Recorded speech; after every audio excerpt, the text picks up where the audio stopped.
ಗ್ರಾಮ ಪಂಚಾಯಿತಿ ಅಭಿವೃದ್ಧಿ ಅಧಿಕಾರಿ ಅಕ್ರಮವಾಗಿ ನಮ್ಮ ಜಮೀನಿನ ಈ ಖಾತೆಯನ್ನ ಬೇರೆಯವರಿಗೆ ಮಾಡಿಕೊಟ್ಟಿದ್ದಾರೆ ಎಂದು ಆರೋಪಿಸಿ ಗ್ರಾಮ ಪಂಚಾಯಿತಿ ಕಚೇರಿ ಒಳಗೆ ದಂಪತಿ ವಿಷ ಸೇವಿಸಿ ಆತ್ಮಹತ್ಯೆಗೆ ಯತ್ನಿಸಿದ ಘಟನೆ ಮಾಲೂರು ತಾಲೂಕಿನ ರಾಜನಹಳ್ಳಿಯಲ್ಲಿ ಜರುಗಿದೆ.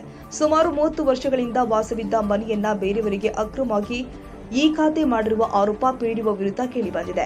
ದೊಡ್ಡಗಲ್ಲಹಳ್ಳಿ ಗ್ರಾಮದ ಮಂಜುಳಾ ರಾಮಪ್ಪ ಎಂಬುವರ ಮನೆಯನ್ನ ಅಕ್ರಮವಾಗಿ ಖಾತೆ ಮಾಡಿರುವ ಪಿಡಿಒ ಸೋಮೇಶ್ ನಮಗೆ ಖಾತೆ ಮಾಡಿಕೊಡದೆ ಸತಾಯಿಸ್ತಾ ಇದ್ದಾರೆ. ಅಲ್ಲದೆ ಈ ಹಿಂದೆ ಈ ಖಾತೆ ಮಾಡಿಕೊಡುವುದಾಗಿ 1 ಲಕ್ಷ ಮುಂಗಡ ಹಣ ಪಡೆದು ಬೇರೆಯವರಿಗೆ ಖಾತೆ ಮಾಡಿಕೊಟ್ಟಿರುವ ಶಂಕೆ ಇದೆ ಎಂದು ಆರೋಪಿಸಿದರು. ರಾಜನಹಳ್ಳಿ ಗ್ರಾಮ ಪಂಚಾಯಿತಿ ಕಚೇರಿ ಒಳಗೆ ರಾಜನಹಳ್ಳಿ ಗ್ರಾಮ ಪಂಚಾಯಿತಿ ಕಚೇರಿ ಒಳಗೆ ವಿಷದ ಬಾಟಲಿಯೊಂದಿಗೆ ಧರಣಿ ಕುಳಿತಿರುವ ದಂಪತಿ ಈ ಖಾತೆ ಮಾಡಿಕೊಡುವಂತೆ ಪಟ್ಟು ಹಿಡಿದಿದ್ದಾರೆ. ವಿಷದ ಬಾಟಲ್ ಮುಂದೆ ಇಟ್ಕೊಂಡು ದಂಪತಿ ಧರಣಿ ಮಾಡ್ತಾ ಇದ್ದಂತೆಯೇ ಎಚ್ಚೆತ್ತ ಅಧಿಕಾರಿಗಳು ದಂಪತಿಯನ್ನ ಸಮಾಧಾನಪಡಿಸಿ ಖಾತೆ ಮಾಡಿಕೊಡುವ ಭರವಸೆ ಕೊಟ್ಟ ಬಳಿಕ ತಮ್ಮ ಹೋರಾಟ ಕೈಬಿಟ್ಟಿದ್ದಾರೆ.